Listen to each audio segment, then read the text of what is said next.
सुल्तान महमूद गाज़नवी। दिन की रोशनी आस्ता आस्ता कमरे में भर गई। वो सब लोग हैरान होकर अधरा उधर देखने लगे। इसी दौरान मुसलमानों की आवाज़ सुनाई दी जिससे सब खाइफ आवर सहमी हालत में आ गए। मुसलमानों को नहायत अजीम आलशान फतह नसीब हुई थी जबकि राजपूतों को ज़बरदस्त शिकस्त का सामना करना पड़ा। दिन ढलने तक मुसलमान मफरूर राजपूतों का पीछा करते और उन्हें हलाकत के घाट आते रहे। गरूब आफ्ताब के बाद सबल शिकरी मैदान जंग में जमा हो गए। कई सिपाहियों ने जल्दी से वजू किया, अजान दी गया और पूरे लश्कर ने मगरब की नमाज बाजमात अदा की। नमाज के बाद सुल्तान महमूद ने सजद शिक्र अदा किया। अपनी आजिज़ या वर बेबसी का इकरार करते हुए वह अल्लाह ताला के अजमत व जलाल का एतराफ़ कर रहे थे। इनकी आंखों से बहने वाले आंसू सरताव शिक्र के थे।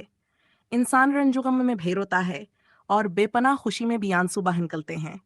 नमाज के बाद सुल्तान ने गैर ज़ख्मी सिपाहियों को हुक्म दिया कि मैदान जंग में ज़ख्मी मुजाहिदीन की तलाश करें।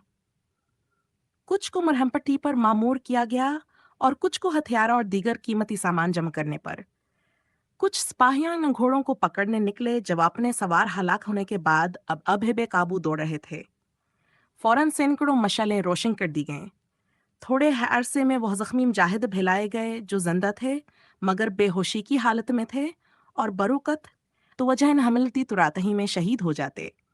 उन्हें किले में मुंतकिल करके तीमारदारी शुरू कर दी गई। जख्मियों की मरहमपट्टी और सामान गनीमत जमा करने का काम कमल हुआ। घोड़े भी पकड़ लिए गए। मुसलमानों ने अशा के नमाज भी उन्हें मैदान में अदा की। शहदा के नमाज जनाजा पढ़िया और उन्हें दफन किया। इन कामों में काफी वक्त गुजर गया। जब मुसलमान किले में दाखिल हुए तब उन्होंने बुलंद आवाज से अल्लाह अकबर 15 स्वाब कानर हलगाया। यही वह आवाज़ थी जिसे सिकदियू, शुभादिव्या और कामनी ने सुना और खौफजदा होकर तहखाने में छप गए थे। मुसलमान कमरों में दाखिला हुए और चौंको हसारे दम भूखे प्यासे लड़ते रहे थे, इसलिए खाना तैयारी के बावजूद किसी ने नहीं खाया। सुल्तान महमूद ने भयासों तक खाना नहीं खाया जब तक कि यकीन न हो गया कि सिपाही खाने से फारग हो रहे हैं। फिर उन्होंने भी खासा तनावल फरमाया और रात को आराम किया। रात की निगरानी के लिए 1000 सिपाहियों का दस्ता मुकर्रर कर दिया गया। सुबह मौजने ने अजान दिया और जबास ने कहा अस्सलात खैर मिन अन्नौम, तो हर मुजाहिद बीदार हो गया। सुल्तान महमूद भी बाहर तशरीफ लाए। सबने नमाज फजर अदा किया और तिलावत कुरान में मसरूफ हो गए।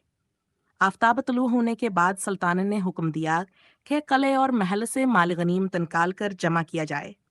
यह भी फरमाया कि अगर कोई हिंदू मर्द छपाम ले तो गिरफ्तार करके पेश किया जाए और अगर औरतें या बच्चे मिलें तो उन्हें सिर्फ हिरासत में लिया जाए, किसी पर कोई सख्ती न की जाए। मुसलमान दस्ते किले और शाही महल में फैल गए। शाही महल से बेशुमार कीमती और नादर अशिया बरामद हुई। ठूस सोने चांदी की मूर्तियां, कीमती बर्तन, संदूकचे, जीवरात, खड़ी मीजें और दीगर नवादरात। लाखों नहीं बल्कि करोड़ों मालियत तक का सामान मिला। एक खूबसूरत मगर छोटे कमरे में ताजावर चांदी के तख्ते निकले। यह सोमनाथ के हुक्मरानों के थे।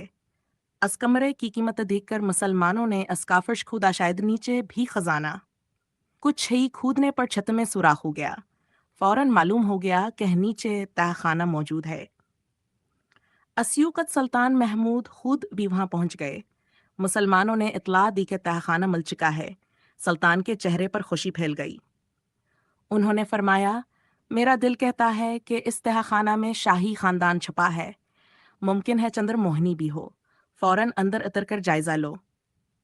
इस मुसलमान तेजी से अंदर कूद गए। सिख दीवार औरतों को भागने का कोई मौका न मिला। रोशनी की वजह से सब वाजह नजर आ गए।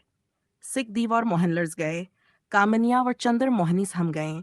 यहाँ तक कह दही भी कानपने लगी, मगर शुभादीवी पोड़े दिले से खड़ी रही। सिख दीवार मोहन को हथियारों समेत देखकर मुसलमानों ने समझा कि शायद वह हमला करना चाहते हैं।